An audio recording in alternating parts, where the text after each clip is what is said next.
ISEGONDA TV. Nitwa Pascal Nzubahimana. Nifuje ko twajya tuganira ijambo ry'Imana binyuze kuri iyi televiziyo. Kandi uramutse ushatse kujya ubikurikirana wakanda subscribe kugira ngo ikiganiro cyose cyangwa ijambo ry'Imana tunyujijeho ujye uribona.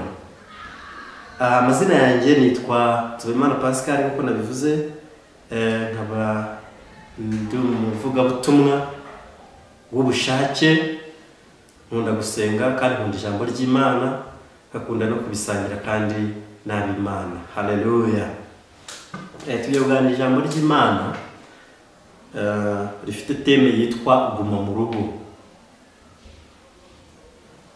Turasoma igitabo cy'umuhanuzi Yesaya ibice 26 umurongo wa 20 kugeza ku murongo wa 21. Turasoma kandi igitabo cy'umuhanuzi Hagayi ibice 2 umurongo wa 3 ndetse n'igice cya mbere umurongo wa 4 kugeza ku wa 6. Tudatinze reka dusome igitabo cya Yesaya ibice 26 ku murongo wa 20 kugeza kuri 21. Haranditse ngo, wa bwoko bwanjye we, ngwino winjire mu nzu yawe wikingirane, ube wihisha akanya gato kugeza aho uburakari buzashirira. Kuko Uwiteka aje aturuka mu buturo bwe, azanywe no guhanira abo mu isi gukiranirwa kwabo. Isi izagaragaza amaraso yayo, kandi ntabwo izongera gutwikira abapfuye bo muri yo. Dusome no mu gitabo cy'umuhanuzi mutoya Hagayi ibice 2 ku murongo wa 3. Haranditse ngo, mbese muri mwe hari usigaye wari warabonye ubwiza uru rusengero rwahoranye mbere? Kuri ubu rurasa rute? Uko muruzi si nk'ubusa. Igice cya mbere umurongo wa 4 kugeza ku wa 6 hakagira ati, mbese birakwiye ko mwibera mu mazu yanyu y'ibitabashwa, narwo uru rusengero rukaba umusaka. Noneho rero Uwiteka Nyiringabo aravuga ati, nimwibuke ibyo mukora. Mwabibye byinshi ariko musarura bike, murarya ariko ntimuhaga, muranywa ariko ntimushira inyota, murambara ariko ntimushira imbeho, kandi n'ukorera ibihembo abibika mu ruhago rutobotse. Mwakire neza ijambo ry'Imana. Izi nkuru cyangwa se iri jambo ry'Imana tumaze gusoma tuzisomye mu bitabo 2 bitandukanye. Igitabo cya mbere ni twasomye ni igitabo cy'umuhanuzi Yesaya mwene Mose, ni umuhanuzi mukuru wanditse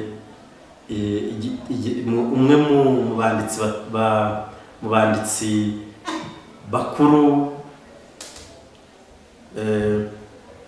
baboneka muri Bibiliya. Muri iki gice cya 26 avuga iby'uko abantu bakwiriye gusubira mu nzu bagasenga kandi bagategereza kugeza igihe uburakari bw'Imana buzashirira. Ariko ahangaha umuntu yakibaza icyo bishatse kuvuga. Navuze ko turi buganire ku ijambo rifite teme ivuga ngo guma mu rugo. Ijambo guma mu rugo ni ijambo ryumvikanye kenshi muri ibi bihe bya COVID-19, coronavirus 19. Ndagira ngo hatuze kurivuga nk'abantu turi mu nzu y'Imana cyangwa se turi mu mwuka. Haleluya. Guma mu rugo yabayeho mu rwego rwo kwirinda icyorezo cyariho nkuko mwese mubibona, ariko iyi guma mu rugo yatumye ibintu byinshi bihagarara, harimo no kujya mu nsengero dutuzi ko twese zafunze, abantu bakaguma mu rugo iwabo. Ariko se umuntu yakibaza abihuje n'ijambo ry'Imana bishatse kuvuga iki? Biragenda gute ko ijambo ry'Imana rivuga ngo abantu bagume mu nzu bikingirane, hari nta hantu twabihuriza? twagaruka kandi mu ijambo rya Hagayi kavuga ngo hari uwaba yarigeze abona urusengero rwa mbere, we sungu rurasa gute, ngo si nk'ubusa gusa. Njyewe nagize ihishurirwa ibi bihe bya corona bigitangira, insengero aya mazu dusengeramo bayafunze, ngira ihishurirwa rinyereka ko abantu bakwiriye gusengera mu ngo zabo kandi bakumva neza ko insengero zidafunze, ahubwo insengero Imana yafunguye nyinshi kugira ngo bakore umurimo wayo. Haleluya. Ndagira ngo mbabwire izo benshi twita insengero, hari igihe ushobora gusanga zitandukanye. Urusengero nyakuri ni iki? Urusengero nyakuri ni umutima w'umuntu, ubwo umuntu abasha guhura n'Imana, akabasha gusenga, akabasha kuganira n'Imana. Haleluya. Hanze aha insengero nyinshi hagiye habamo ibibazo bitandukanye. Ndavuga amazu dusengeramo, ugasanga korali zigirana ibibazo, ugasanga bari kubaka ziriya nsengero, ugasanga harimo ibibazo byinshi, bityo ugasanga ni ibibazo utashobora gusobanura neza. Ugasanga rero ibyo twita insengero bitagakwiriye kuba arizo nsengero z'ukuri. Amina. Twabonye umwanya rero uhagije wo kuba mu rugo, nubwo benshi babifataga nk'ibyago, ariko wari umwanya mwiza wo kwisuzuma tukareba ese mu by'ukuri hariya muri ziriya nsengero tujya tugakora ibyo Imana idushakaho, ko hamwe bagerayo bakarwana, bagatongana, amashara akavuka, inzangano, uburozi nk'ubwo ntibugitinya mu rusengero, abasambanyi ntibatinyamo, abicanyi, ni byinshi cyane. Ariko se mu rugo, guma mu rugo, umuntu yakwiye kuva mu rugo agiye mu rusengero yakoze iki, ameze ate, agaragara gute mu baturanyi, mu bavandimwe, mu nshuti, imirimo ye akora ni iyihe, akaba ari byo bimutandukanya n'abandi, akaba ari bwo yahuye n'Imana. Haleluya.